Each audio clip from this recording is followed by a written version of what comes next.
कल साइंस का एग्जाम है और आज पूरी केमिस्ट्री को वन शॉट में रिवाइज करना है। तो ये एक परफेक्ट वीडियो होने वाली है उन सभी के लिए जिनका केमिस्ट्री या तो हुआ ही नहीं है या फिर इंपॉर्टेंट टॉपिक्स चाहिए या फिर एक क्विक रिवीजन चाहिए। तो स्टार्ट करते हैं केमिकल रिएक्शन एंड इक्वेशन से। इसमें क्या होता है, सबसे पहले तो बेसिक कैरेक्टरिस्टिक्स। केमिकल रिएक्शन में होता है कि दो सब्सटेंस या तो एलिमेंट या तो कंपाउंड साथ आएंगे और बनाएंगे कोई तीसरा सब्सटेंस जो कि एक यूनिक सब्सटेंस है। इसकी जो प्रॉपर्टीज होगी वो उसके रिएक्टेंट रिएक्टेंट यानी जो रिएक्ट करते हैं उससे काफी डिफरेंट होगी। ये चीज का अच्छे से ध्यान रखना है। और जो बनती है यानी रिएक्शन के बाद जो हमें मिलता है उससे हम कहेंगे प्रोडक्ट्स। अगर इसके कैरेक्टरिस्टिक्स देखे जाएं तो सबसे पहली चीज है कलर चेंज, उसके बाद है टेम्परेचर चेंज, फिर गैस का इवॉल्व होना और प्रेसिपिटेट बनना।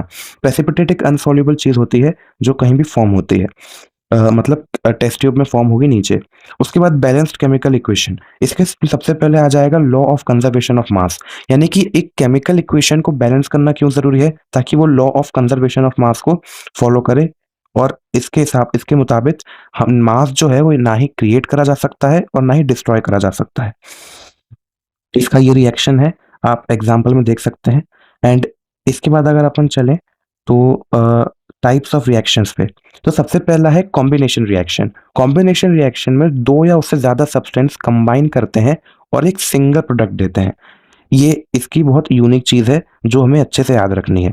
इसका एग्जाम्पल हो जाएगा ये स्लेग्ड लाइम का, और इसको अच्छे से याद कर लेना क्योंकि ये एग्जाम में आ सकता है।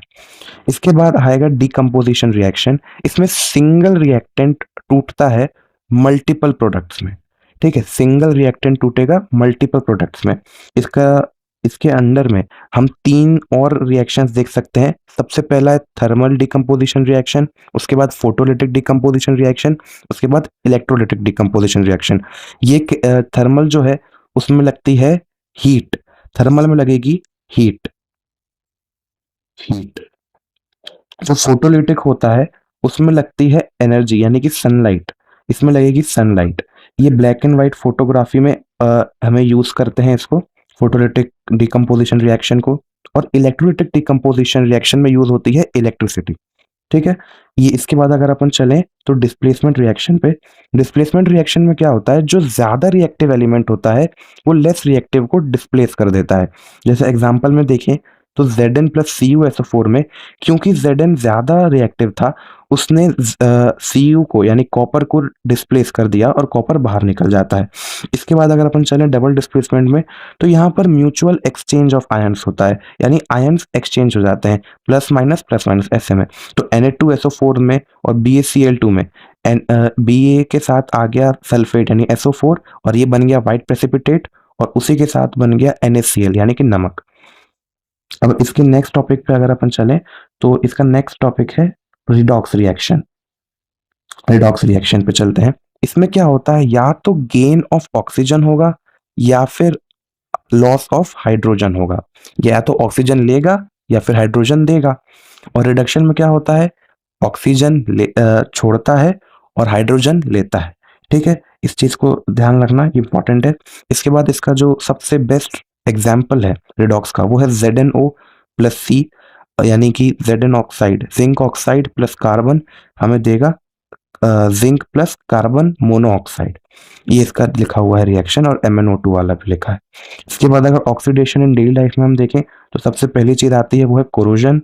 कोरोजन के बाद इसमें क्या होता है कि जो मेटल है उसको जो मॉइस्चर के द्वारा एक क्या कहीं डिस्ट्रॉय कर दिया जाता है, या फिर ऐसा भी कह सकते हैं कि metal is eaten up by moisture जो कि एयर में प्रेजेंट होता है। इसके सबसे बेस्ट एग्जांपल है आयरन की रस्टिंग, सिल्वर की टार्निशिंग। और इसका प्रिवेंशन देखें तो प्रिवेंशन है पेंटिंग, ऑयलिंग, गैल्वेनाइजेशन। गैल्वेनाइजेशन यानी जिंक की कोटिंग कर देते हैं। इसके बाद अगर रेंसिडिटी की बात करें तो रेंसिडिटी में आता है oxidation of fats oils in food, यानी कि जो फूड में जो फैट्स और ऑयल्स होता है उसका ऑक्सीडेशन हो जाता है, जिसका रिजल्ट होता है फाउल स्मेल और टेस्ट। इसका प्रिवेंशन क्या होगा, या तो आप इसमें नाइट्रोजन की फ्लशिंग कर दो, एयर टाइट कंटेनर्स में पैक कर दो, एंटीऑक्सीडेंट्स मिला दो, या फिर आप इसमें इजीली रेफ्रिजरेशन कर दो, यानी रेफ्रिजरेटर यानी फ्रिज में इसको रख दो। इसके साथ ये चैप्टर खत्म होता है। अब नेक्स्ट चैप्टर पे चला जाए तो नेक्स्ट चीज है हमारी एसिड बेसिस एंड सॉल्ट्स। ठीक है। एसिड बेसिस एंड सॉल्ट्स में ये भी एक बहुत इंपॉर्टेंट है, और इसमें मेनली सॉल्ट्स पे क्वेश्चन आता है, बट जल्द से जल्द नेक्स्ट चीज देखते हैं, एसिड बेसिस और फंडामेंटल्स। ठीक है। एसिड क्या होता है? सबसे एसिड जो नेक्स्ट चैप्टर है एसिड बेसिस एंड सॉल्ट्स। अब एसिड और बेस में होता क्या है, सबसे पहले वो देख लेते हैं। एसिड बेस फंडामेंटल्स, इसमें क्या होता है कि एसिड से पहले तो होते हैं सार, टेस्ट करते हैं, उसके बाद सार यानी खट्टा, और जो रिलीज करते हैं H+ या फिर H3O+ आयंस, और ये जो है ये ब्लू लिटमस को रेड कर देते हैं। इनका पीएच जनरली 7 से कम होता है। ठीक है, ये हो गया। इसके बाद बेसिस, बेसिस का होता है बिटर टेस्ट, उसके बाद ये सोपी फील करते हैं, ये OH- आयन रिलीज करते हैं, और जो रेड लिटमस को ये ब्लू कर देते हैं, और जो वाटर सॉल्युबल बेस होता है उसे हम कहते हैं एल्कली। ठीक है। इसके बाद अगर अपन चलें तो नेचुरल एसिड्स पे, ये इंपॉर्टेंट चीज है। इसमें नेचुरल एसिड्स में सबसे पहले आता है एसिटिक एसिड, जो कि इसे हम बोलते हैं विनेगर।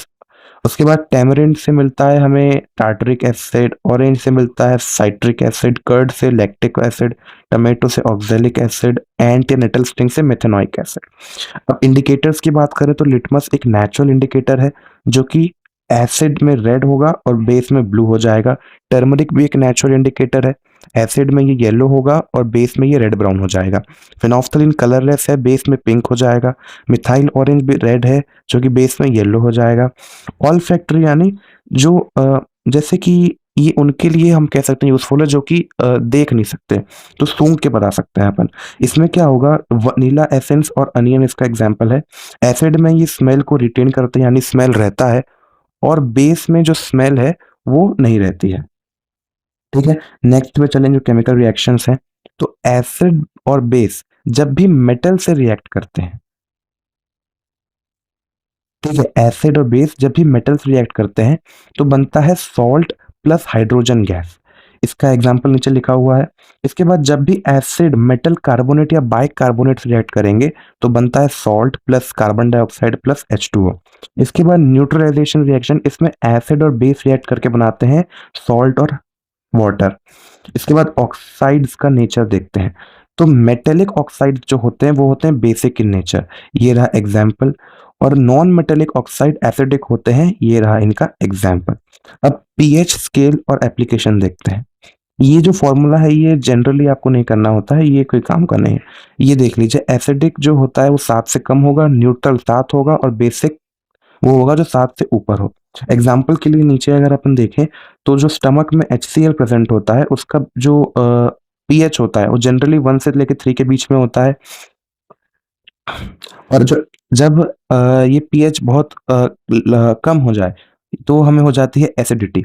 इसके लिए हम लेते हैं एंटासिड्स, जैसे कि MgOH होल ट्वाइस।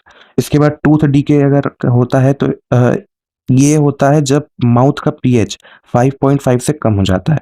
सॉइल का ऑप्टिमम यानी जनरली जो पीएच होता है वो होता है 6.3 से 7.3। एसिडिक सॉइल जो होती है उसे ट्रीट किया जाता है CaO या फिर CaOH होल ट्वाइस से। ठीक है। अब इसके बाद अगर अपन जाएं आगे की चीज पर, एक सेकेंड प्लीज जी।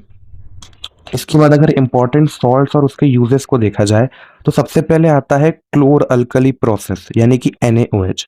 ये रहा इसका, ये इलेक्ट्रोलिसिस कर देते हैं सॉल्ट और वाटर का। और इसके बाद आता है ब्लीचिंग पाउडर, ये डिसइंफेक्टेंट में करता है पानी को, इसमें काम आता है। ऊपर से ब्लीचिंग करने में, यानी कि सब कपड़े होते हैं ना जिसमें दाग लग जाता है उनको पूरा वाइट कर देता है। बेकिंग सोडा एक एंटासिड है और ये बेकरी में यूज होता है। उसके बाद वॉशिंग सोडा आपका हार्ड वाटर को रिमूवल में काम आता है। प्लास्टर ऑफ पेरिस का ये इक्वेशन है, इसको याद कर लेना है। ठीक है। नेक्स्ट चलते हैं फटाफट मेटल एंड नॉन मेटल पे। अब फिजिकल प्रॉपर्टीज और एक्सेप्शंस देखते हैं। मेटल की प्रॉपर्टीज होती हैं, लस्ट्रस होता है, नॉन मेटल्स डल होते हैं। हार्डनेस, मेटल हार्ड होते हैं, नॉन मेटल्स जनरली सॉफ्ट होते हैं। अब इसमें मैं लास्ट में बता देता हूँ आपको सारे वो एक्सेप्शंस एक साथ। सॉलिड का जो स्टेट होता है मतलब मेटल्स का जो स्टेट होता है वो जनरली सॉलिड होता है, और नॉन मेटल्स का सॉलिड भी हो सकता है और गैस भी हो सकता है। कंडक्टिविटी इसकी गुड होती है और इसमें नॉन मेटल से पुअर होती है। मेल्टिंग पॉइंट मेटल्स का जनरली हाई होता है और नॉन मेटल्स का लो होता है। ये सारे एक्सेप्शंस हैं इसके, ये सारे एक्सेप्शंस हैं इसके, इसको अच्छे से देख लेना एक बार। रिएक्टिविटी सीरीज और रिएक्शंस। रिएक्टिविटी सीरीज ये लिखी हुई है, ये आपको याद करनी होगी। और रिएक्शन विद वाटर में क्या होता है कि जो सोडियम और पोटेशियम है वो वायलेंटली रिएक्ट करता है कोल्ड वाटर के साथ। एमजी जो होता है मैग्नीशियम है वो हॉट वाटर के साथ रिएक्ट करेगा, और जो एल्यूमिनियम, आयरन और जिंक है वो स्टीम के साथ ही रिएक्ट करते हैं। ये इसका वो है रिएक्शन, याद कर लेना। अब एम्फोटेरिक ऑक्साइड्स क्या होते हैं, जो कि दोनों एसिड और बेस दोनों के साथ रिएक्ट करते हैं। ये भी इंपॉर्टेंट है, इसका ये दोनों है Al2O3 और ZnO, जिंक ऑक्साइड। अब इसके बाद आयनिक कंपाउंड क्या होते हैं, जो फॉर्म होते हैं complete transfer of electron from metal to non metal. ठीक है। अब इसकी प्रॉपर्टीज क्या होती है, सबसे पहले सॉलिड होते हैं, क्रिस्टलाइन होते हैं, ब्रिटल होते हैं, यानी इसमें स्ट्रॉन्ग इलेक्ट्रोस्टैटिक फोर्सेस होती हैं। उसके बाद हाई मेल्टिंग पॉइंट और बॉइलिंग पॉइंट। फिर ये सल्यूबल होते हैं वाटर में, इनसॉल्युबल होते हैं ऑर्गेनिक सॉल्वेंट्स में, और कंडक्ट करते हैं इलेक्ट्रिसिटी को। ठीक है।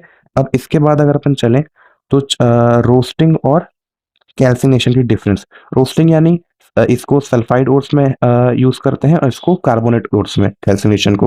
रोस्टिंग में मतलब जो हीट करा जाता है वो एक्सेस एयर में किया जाता है, और कैल्सिनेशन में जो हीट दिया जाता है वो लिमिटेड एयर में दिया जाता है। ये दोनों की रिएक्शंस हैं, इसको अच्छे से याद कर लेना। इसके बाद मेटलर्जी और एक्सट्रैक्शंस। हाई रिएक्टिविटी जो होते हैं, जो हाईली रिएक्टिव होते हैं मेटल्स, उनको कैसे करते हैं, इलेक्ट्रोलिटिक रिडक्शन करवाते हैं, किसके थ्रू, मोल्टन क्लोराइड ऑक्साइड के थ्रू। इसके बाद जो मॉडरेटली रिएक्टिव होते हैं यानी कि ZnFePb, उसका करते हैं कार्बन रिडक्शन कर देते हैं, या फिर थर्माइट प्रोसेस होती है। इसमें थर्माइट रिएक्शन उसमें आ सकती है, या फिल इन द ब्लैंक्स में आ सकती है, या तो बैलेंसिंग में भी आ सकती है। इसके बाद लो रिएक्टिव जो मर्क्यूरी और कॉपर होता है वो हेल्प करता है हीटिंग सल्फाइड ओर में। अब रिफाइनिंग ऑफ कॉपर, इसमें क्या करते हैं, एनोड को लेते हैं, इम्प्योर कॉपर को जो होता है उसको एनोड बनाते हैं, प्योर कॉपर स्ट्रिप को कैथोड बना देते हैं, और इलेक्ट्रोलाइट जो होता है वो डाल देते हैं CuSO4। इस ऐसे होता है रिफाइनिंग ऑफ कॉपर। एलॉय क्या होता है, एलॉय होता है जो मतलब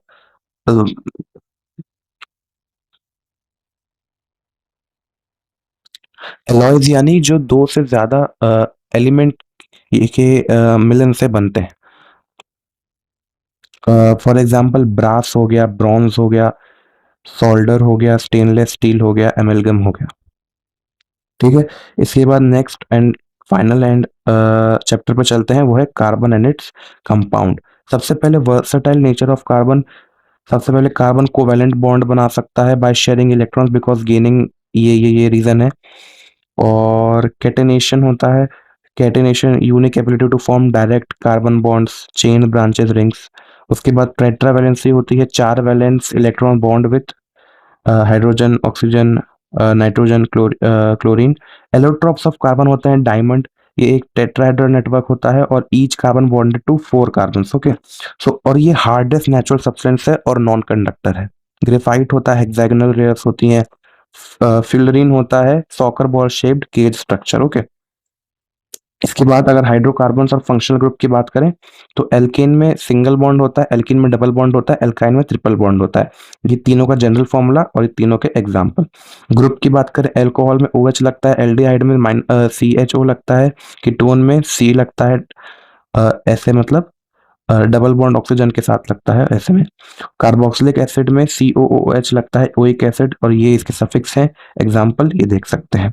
होमोलोगस सीरीज क्या होती है, जिसमें same functional group differ by CH2, यानी 14U मास से भी डिफर करते हैं। इसके बाद केमिकल रिएक्शंस ऑफ कार्बन, सबसे पहले combustion, oxidation, addition, substitution, esterification and saponification की ये रिएक्शंस हैं, ये भी काफी इंपॉर्टेंट है। अब सोप क्या होता है, सोप मॉलिक्यूल यानी हाइड्रोफिलिक आयनिक हेड होता है इसका, और हाइड्रोफोबिक हाइड्रोकार्बन टेल होती है इसका, और मिसल फॉर्म करता है अराउंड डर्ट एंड ऑयल।